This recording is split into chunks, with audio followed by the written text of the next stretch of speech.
जिन लोगों ने कश्मीर में हजारों की संख्या में हिंदुओं को मारा, बहन बेटियों को विधवा बना दिया, उनका सिंदूर उजाड़ दिया, उनसे बदला कब लिया जाएगा?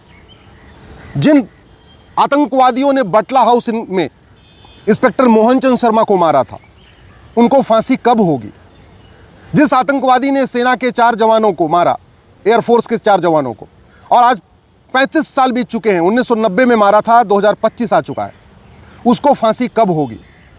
जिन जिहादियों ने कन्हैया लाल को मारा, उनको फांसी कब होगी? जिन्होंने उमेश कोल्हे को मारा, उनकी पत्नी का सुहाग उजाड़ा, उनको फांसी कब होगी? जिन जिहादियों ने संसद पे हमला किया और हमारे जवानों को मारा, हमारे पुलिस के जवानों को मारा, उनसे बदला कब लिया जाएगा? उनको फांसी कब होगी? जिन्होंने मुंबई में बम ब्लास्ट किया और जिन्होंने उनकी मदद किया, उनसे बदला कब लिया जाएगा? उनके ऊपर सर्जिकल स्ट्राइक कब होगी? उनको फांसी कब दी जाएगी?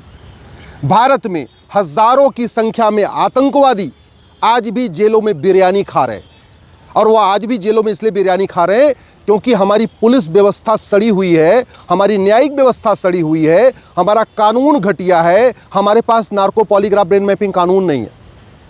भारत में ऐसे हजारों लोग जेलों में आराम से बैठ के बिरयानी खा रहे हैं जिन्होंने आतंकवादियों की मदद किया है, जिन्होंने देश के लिए जासूसी किया है, जिन्होंने देश के लिए गद्दारी किया है। किसी भी जासूस, किसी भी गद्दार को न तो आज तक फांसी हुई, न उसकी 100% प्रॉपर्टी जब्त हुई, न उसकी नागरिकता खत्म हुई। जो स्लीपर सेल का काम करते हैं, कश्मीर में जिन आतंकवादियों ने आके हमारी 26 बहन बेटियों का सिंदूर उजाड़ा था, उसके बाद सेना ने अपनी बदले की कार्रवाई किया, 150 से ज़्यादा आतंकवादी और सैनिक मारे गए। लेकिन कश्मीर में जो स्लीपर सेल थे, जिन्होंने आतंकवादियों की मदद किया, उनको जगह जगह पहुंचाया, उनको छिपाया, उसमें किसी एक भी स्लीपर सेल को फांसी होगी क्या? किसी एक भी स्लीपर सेल की नागरिकता खत्म होगी क्या? किसी एक भी स्लीपर सेल को आजीवन कारावास होगा क्या? उसकी प्रॉपर्टी जब्त होगी क्या? पूरे भारत में स्लीपर सेल चल रहे हैं। ऐसा कोई भारत का जिला नहीं है जहां 2-4 स्लीपर सेल नहीं है, और वो इसलिए भारत में बैठे हुए इसलिए पल रहे हैं क्योंकि हमारा कानून घटिया है, हमारी न्यायिक व्यवस्था सड़ी हुई। पुलिस सत्ता की गुलाम बनी हुई है क्योंकि 1861 का पुलिस एक्ट चल रहा है, नार्को पॉलीग्राफ ब्रेन मैपिंग कानून नहीं है। और नतीजा ये हो रहा है कि जिस आतंकवादी ने 4 सेना के जवानों को मारा, उसने टीवी पे भी बोला, हाँ हमने 4 जवानों को मारा। 35 साल से उसका मुकदमा चल रहा है और डिस्ट्रिक्ट कोर्ट में चल रहा है। क्यों इतनी तारीख पे तारीख हो रही है? अरे जब उस आतंकवादी ने कहा कि मैंने मारा, उसका वीडियो अवेलेबल है, फॉरेंसिक जांच करा लेते, और कंफर्म करना है तो उस आतंकवादी का narco polygraph brain mapping test कर लेते और टेस्ट करके फांसी दे देते। इस देश में हमारा विमान हाईजैक किया गया था, कंधार विमान जो हाईजैक किया गया था, क्यों किया गया था? क्योंकि आतंकवादियों को हमने फांसी देने की बजाय जेल में बैठ के बिरयानी खिलाना शुरू कर दिया। और जब वो जेल में बैठे बैठे बिरयानी खा रहे थे तो उनके जो साथी थे उन्होंने प्लान कर लिया और हमारा जहाज़ हैक कर लिया, कंधार विमान अपहरण हो गया। भारत में आधी से ज़्यादा समस्याएं घटिया कानूनों को ख़त्म करके हो सकती है। भय बिन होय न प्रीत, ये भगवान श्री राम ने कहा था, लेकिन हमारा कानून इस सिद्धांत पे बिल्कुल नहीं खरा उतरता। भगवान कृष्ण ने कहा था सठे साठ्यम समाचरित, लेकिन हमने आज तक उस सिद्धांत पे अपने नियम कानून बनाए नहीं। हमारे दादा परदादा कहते थे लोहा लोहे को काटता है, लेकिन हमने उस सिद्धांत पे कानून बनाए नहीं। आप याद करिए, जब कोरोना का समय चल रहा था, आतंकवादी घटना नहीं हो रही थी। क्यों? क्योंकि आतंकवादियों के मन में खौफ था कि अगर हाथ लगाऊंगा, बाहर निकलूंगा तो मार दिया जाऊंगा।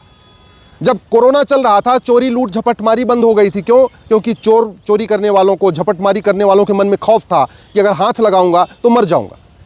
कोरोना के समय बलात्कार बंद हो गया था। क्यों? क्योंकि बलात्कारियों के मन में खौफ था, हाथ लगाऊंगा तो मर जाऊंगा। कोरोना के समय में माओवाद, नक्सलवाद खत्म हो गया था। क्यों? क्योंकि उनको भी पता था बाहर निकलूंगा और किसी को हाथ लगाया तो मर जाऊंगा। कोरोना के समय में चेन स्नैचिंग बंद हो गई थी, मोबाइल स्नैचिंग बंद हो गई थी, इवन भ्रष्टाचार बंद हो गया था। जो ये घूसखोर नेता अभिनेता हैं या घूसखोर कर्मचारी हैं, वो पैसा नहीं लेते थे, उनके मन में खौफ था अगर नोट को हाथ लगाया तो मर जाऊंगा। उस समय ड्रग स्मगलिंग बंद हो गई थी कोरोना के समय में, क्योंकि ड्रग स्मगलर को लग रहा था अगर मैं बाहर निकला और किसी को नशा पहुंचाने गया और कहीं उसको टच कर लिया तो मैं मर जाऊंगा। कानून ऐसा कोरोना जैसा होना चाहिए, खौफ पैदा करने वाला होना चाहिए। कानून ऐसा होना चाहिए कि घूसखोरों, कमीशनखोरों, दलालों के मन में भी खौफ हो। कानून ऐसा होना चाहिए नशा तस्करों, मानव तस्करों के मन में भी खौफ हो। कानून ऐसा होना चाहिए आतंकवादियों, अलगाववादियों के मन में भी खौफ हो। कानून ऐसा होना चाहिए माओवादियों, नक्सलियों के मन में भी खौफ हो। कानून ऐसा होना चाहिए कि जो लोग भी अवैध काम करते हैं, जो लोग भी अपराध करते हैं, उनके मन में खौफ है। अगर भारत में आतंकवाद खत्म नहीं हो रहा है तो उसका एक बड़ा कारण यह है, आतंकवादियों के स्लीपर सेल भारत में बने हुए हैं और स्लीपर सेल के मन में कोई कानून का खौफ ही नहीं है। हमारे यहाँ जो मानवाधिकार के नाम पे सबको एक बराबर कंसीडर किया जाता है, वो सबसे बड़ा गड़बड़ है। अरे मानवाधिकार मानव का होता है, दानव का नहीं। ये आतंकवादी दानव हैं, ये अलगाववादी दानव हैं, ये जासूस दानव हैं, ये गद्दार दानव हैं, ये माओवादी दानव हैं, ये नक्सली दानव हैं। तो हम मानवाधिकार के नाम पे दानवाधिकार बचा रहे हैं, हम दानवों के अधिकार की चिंता कर रहे हैं। इतने आतंकवादी घटनाएं हो चुकी हैं भारत में। मुंबई बम ब्लास्ट हुआ, बटला हाउस इनकाउंटर हुआ, ऐसे पूरे देश में कहाँ कहाँ होता रहता है। किसी एक भी आतंकवादी या उसके मददगार को आज तक फांसी नहीं हुई है। किसी एक भी आतंकवादी और उसके मददगार की नागरिकता खत्म नहीं हुई है। किसी एक भी आतंकवादी और उसके मददगार की 100% प्रॉपर्टी जब्त नहीं हुई। एक वहाँ पे था जो मेमन मारा गया था, उसको फांसी हुई मुंबई वाले में, लेकिन बाकी लोगों को कुछ नहीं हुआ। जिन्होंने उसकी मदद किया, जिन्होंने हथियार दिया, जिन्होंने बाकी काम किया, उनको कुछ हुआ ही नहीं। तो ऐसे सड़े हुए कानून, जब तक ये सड़ा हुआ कानून नहीं बदलेगा, भारत सुरक्षित नहीं हो सकता। हमारी सेना केवल विदेशी जो भारत के बाहर बैठे हुए हैं उनको तो मार सकती है।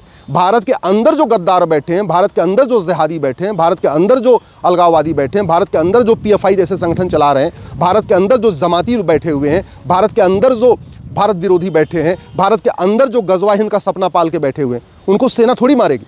उसको तो कोर्ट के जरिए फांसी देना पड़ेगा, कोर्ट के जरिए 100% प्रॉपर्टी जब्त करना पड़ेगा, कोर्ट के जरिए उनकी नागरिकता खत्म करना पड़ेगा। और वो तो तभी हो सकता है जब कानून बदला जाए, जब पुलिस रिफॉर्म हो, जब जुडिशियल रिफॉर्म हो, जब इलेक्शन रिफॉर्म हो, जब एडमिनिस्ट्रेटिव रिफॉर्म हो, जब सिटीजन चार्टर लागू हो।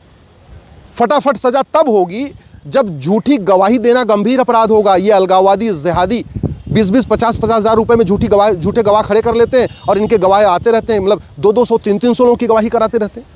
क्यों इतना गवाही पे गवाही होनी चाहिए? क्यों इतना क्रॉस एग्जामिनेशन होना चाहिए?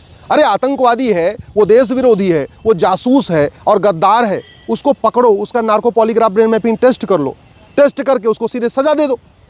जब वो खुद एडमिट कर ले narco polygraph brain mapping test में कि हाँ उसने ये अपराध किया है, तो उसको सजा दे दो। और उसी से पूछ लो तुम्हारी मदद किसने किया, उसके मददगारों को भी सजा दे दो। तब जाके भारत सुरक्षित होगा। नहीं तो केवल ऑपरेशन सिंदूर करने से भारत सुरक्षित नहीं होगा। जितने पाकिस्तान में मुल्ला मौलवी हैं उससे ज़्यादा भारत में मुल्ला मौलवी हैं। जितनी पाकिस्तान में मस्जिदें हैं उससे ज़्यादा भारत में मस्जिदें हैं। जितने पाकिस्तान में दरगाहें हैं उससे ज़्यादा भारत में दरगाहें हैं। जितने पाकिस्तान में मज़ारे हैं उससे ज़्यादा भारत में मज़ारे हैं। जितने पाकिस्तान में मदरसे हैं उससे ज़्यादा भारत में मदरसे हैं। जितने पाकिस्तान में मरकज़ हैं उससे ज़्यादा भारत में मरकज़ हैं। जो दुनिया की सबसे बड़ी जमात है उसका हेडक्वार्टर पाकिस्तान में नहीं है, उसका हेडक्वार्टर भारत में है। और यहीं सुप्रीम कोर्ट से 2 किलोमीटर की दूरी पे है, संसद से 3 किलोमीटर की दूरी पे है। Biggest Jamaat of the world आप गूगल करके देखिए तो पता चलेगा। बिगेस्ट जमात जो दुनिया की सबसे बड़ी जमात है, जिस पे कई देशों ने बैन किया हुआ है, वो जमात का हेडक्वार्टर भारत में चल रहा है। तो इसलिए हम बहुत बड़े खतरे में चल रहे हैं। 1000 बेटियां प्रतिदिन लफ्ज़ जिहाद का शिकार हो रही हैं। 1500 परिवार पर डे कन्वर्ट हो रहे हैं, यानी 10,000 हिंदुओं का प्रतिदिन धर्मांतरण हो रहा है। 6 करोड़ रोहिंग्या बांग्लादेशी यहाँ के बैठे हुए हैं। ड्रग्स जिहाद के जरिए लड़कों युवाओं को नपुंसक बनाया जा रहा है, लड़कियों में बाजपन बढ़ रहा है। घुसपैठ जिहाद के जरिए 6 करोड़ घुसपैठियों को बसा दिया। जनसंख्या जिहाद चल रहा है, लैंड जिहाद चल रहा है। और उस पर कानून बनाने की बजाय केवल और केवल पूरी की पूरी चर्चा आतंकवाद। अरे भैया, विदेशी आतंकवादियों को सेना निपट लेगी। एयरफोर्स, नेवी और हमारे जो आर्मी है वो इतनी सक्षम है कि वो भारत के बॉर्डर के जो बाहर वाले दुश्मन उसे निपट लेगी। अंदर के दुश्मनों को निपटने के लिए जस्टिस विद इन ईयर लागू करना पड़ेगा। एक साल के अंदर सारे मुकदमों का फैसला करना पड़ेगा। जब साल भर के अंदर आतंकवादियों को, अलगाववादियों को, उनके मददगारों को फांसी होगी, साल भर के अंदर उनकी 100% प्रॉपर्टी जब्त होगी, साल भर के अंदर उनकी नागरिकता खत्म होगी, तब कानून का खौफ पैदा होगा, तब भारत सुरक्षित होगा। नहीं तो भारत बहुत बड़े खतरे की तरफ बढ़ रहा है। अभी तो केवल बाहरी खतरा दिख रहा है, अंदर वाला खतरा उससे भी ज़्यादा खतरनाक है।